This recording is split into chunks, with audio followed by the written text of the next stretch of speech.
Buenas, bienvenidos a un nuevo videoblog donde estaremos hablando sobre el Plan de Ayala y Emiliano Zapata. Que bueno, todo esto tiene antecedentes desde entre 1850 y 1910. Para entender a Zapata hay que entender que Morelos no se levantó por ideas abstractas, se levantó porque le robaron todo. La herida del siglo XIX, las leyes de reforma y el despojo legal. 1856. Ley Lerdo. Benito Juárez busca modernizar el campo.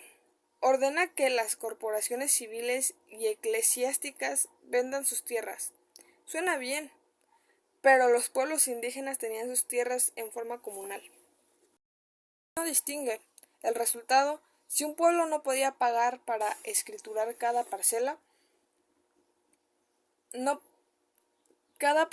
a nombre de cada campesino, un hacendado llegaba, pagaba al gobierno y se quedaba con todo.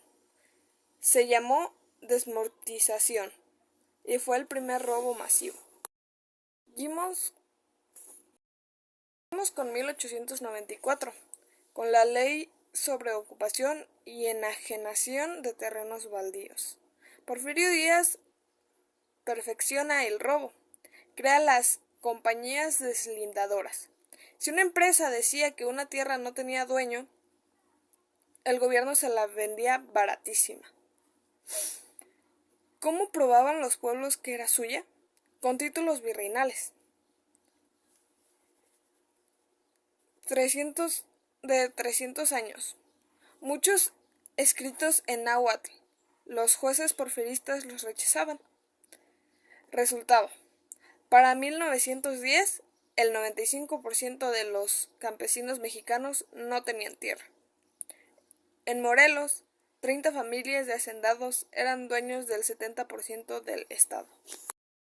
Morelos, el estado del azúcar y la rabia.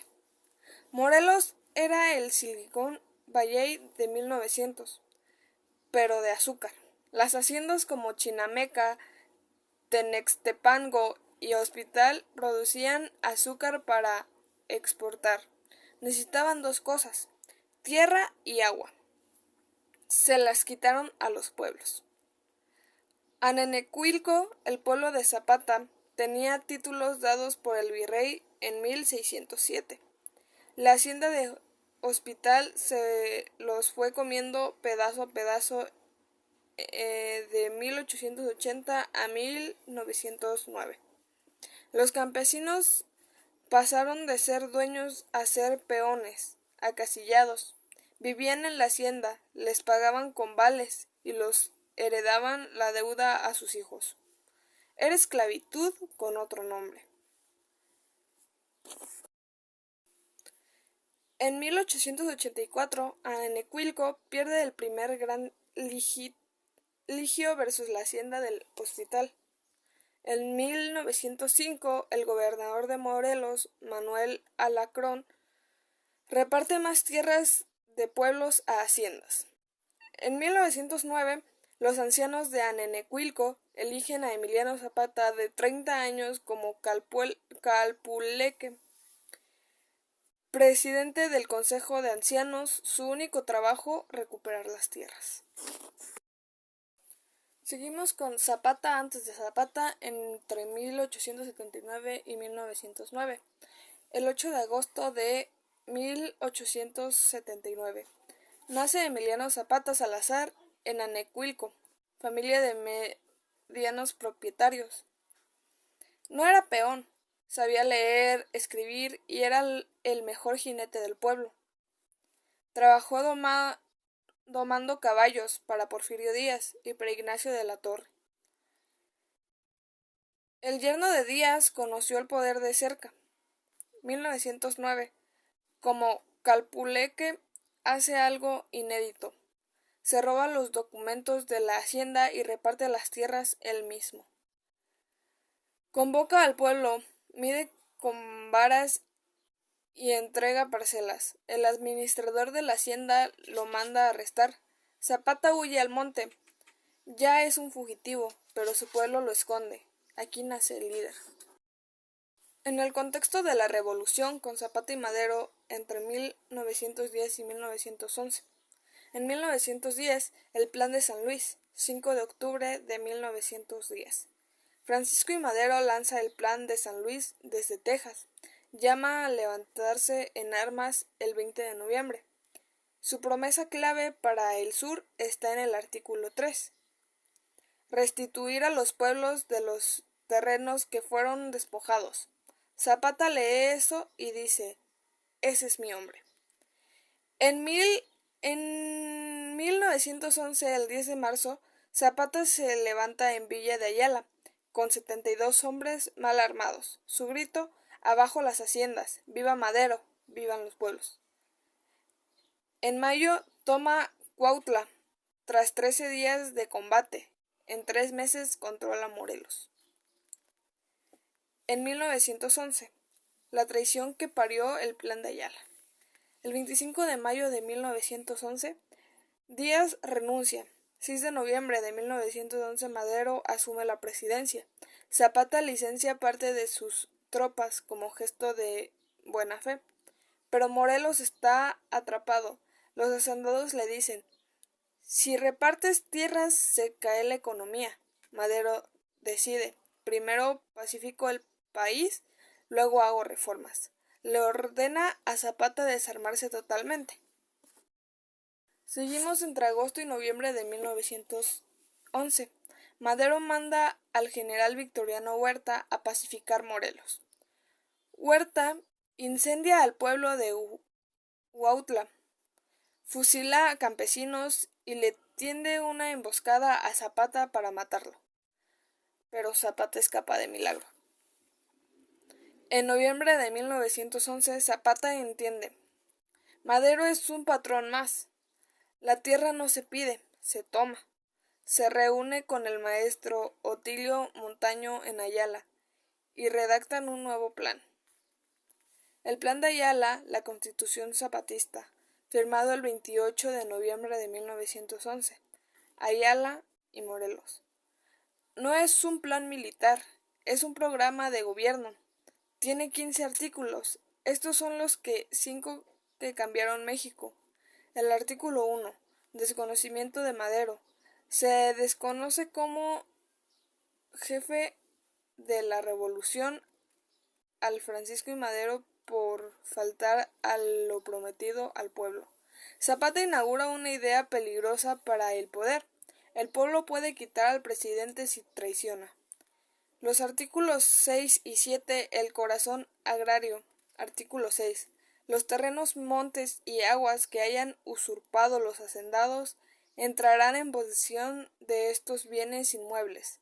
Desde luego, los pueblos o ciudadanos que tengan sus títulos correspondientes tomen ya sus tierras. No esperen juicios, defiéndanlas con armas. Eso es lo que en pocas palabras querían decir. En el artículo 7, en virtud de que la inmensa mayoría de los pueblos y ciudadanos mexicanos no son más dueños que el terreno que pisan, se expropiarán previa indemnización la tercera parte de los monopolios de la poderosa propiedades de los hacendados. Lo que quiere decir es que al que tenga latifundios, el gobierno le quita una tercia, le paga y lo reparte en ejidos. ¿Por qué era revolucionario? Por primera vez, un documento dice que la propiedad privada tiene límites. Si daña al pueblo, estas ideas es la base del artículo 27 de la Constitución de 1917. En el artículo 8, castigo a los enemigos del pueblo, a los hacendados científicos o caciques que se opongan, se les nacionalizarán sus bienes, y 2/3 del dinero serán para pensiones de viudas y huérfanos de la Revolución. Zapata inventa el impuesto de guerra social. Artículo 12. Nombran jefe a Pascual Orozco. Zapata no se nombra líder, nombra a Pascual Orozco, otro revolucionario norte. Cuando Orozco se une a Huerta en 1911, 1913, Zapata asume la jefatura y su mensaje: la causa es más grande que el caudillo. En el artículo 15, el lema termina con justicia y ley. Después, los zapatistas lo cambiarían por reforma, libertad, justicia y ley, que se presumió en el grito y tierra y libertad, formando y tomando de los mangonistas. Zapata en la Revolución, 9 años de guerra, de 1911 y 1919. Su cronología de fuego. Fecha, suceso, importancia. 28 de noviembre de 1911. Se firma el Plan de Ayala. Rompe con Madero. Nace el agrarismo armado. En febrero de 1913, Huerta asesina a Madero. Zapata lo desconoce y modifica el plan para incluirlo. Zapata se vuelve el enemigo de todos los gobiernos. En 1914 se alía con Pancho Villa, firman un pacto de Xochimilco, Unión del Norte y su campesino. El 6 de diciembre de 1914, Zapata y Villa entran a la Ciudad de México, se toman la foto en la silla presidencial, momento simbólico. Los campesinos toman el poder y lo rechazan. Zapata se regresa a Morelos en 2 semanas. Su lucha es por la tierra, no por la capital. En 1915 y 1916, gobierno zapatista en Morelos. Aplica el plan de Ayala, reparte 200,000 hectáreas, abre 50 escuelas rurales, nacionaliza ingenieros y crea cajas de crédito rural. Es el único líder que hace su revolución mientras pelea. En 1915, Carranza vence a Villa. Inicia la guerra contra Zapata. Carranza ofrece ley agraria. El papel para dividir a zapatistas. Zapata responde: la tierra es de quien la trabaja con sus manos. Entre 1916 y 1918, guerra de exterminio en Morelos. Carranza aplica tierra arrastrada, quema pueblos, mata cosechas, reconcentra a la población. Mueren 6,000 morelenses de hambre y guerra. Zapata sobrevive en la guerrilla. El 10 de abril de 1919, asesinato en Chinameca. El coronel Jesús Gujardo finge unirse a Zapata, lo cita en la hacienda de Chinameca y lo acribilla. Zapata tenía 39 años. Carranza exhibe su cadáver para desmoralizar al sur. ¿Cómo peleaba el Ejército Liberador del Sur? No era un ejército tradicional, eran campesinos milicianos. Su táctica fue guerra de guerrillas, atacaban, se dispersaban y volvían a sembrar.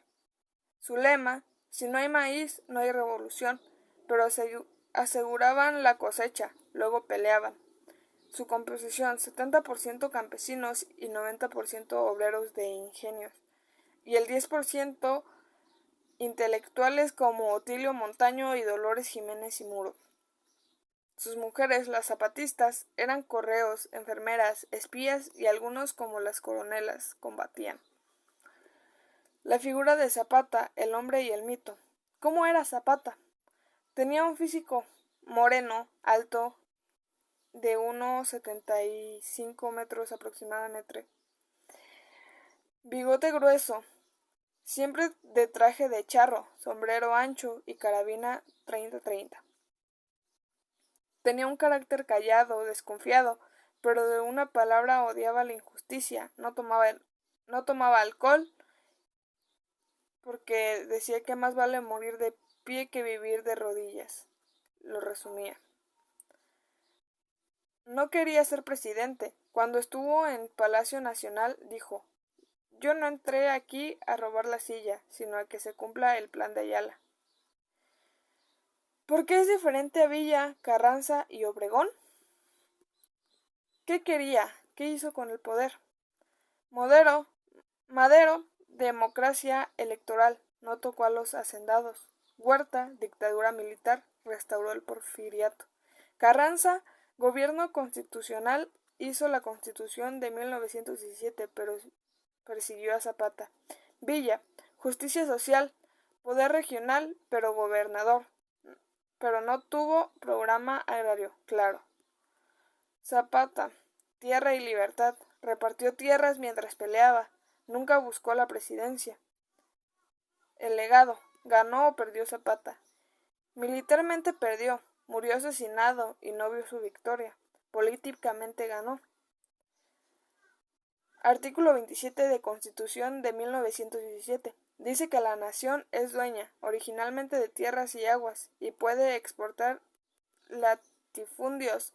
Es el Plan de Ayala, hecho ley. Sin Zapata no existiría reforma agraria. En 1920 y 1940, los presidentes de Obregón, Calles y Cárdenas repartieron 100 millones de hectáreas en ejidos. El sistema ejidal es hijo directo del zapatismo. El símbolo externo del EZLN en 1994.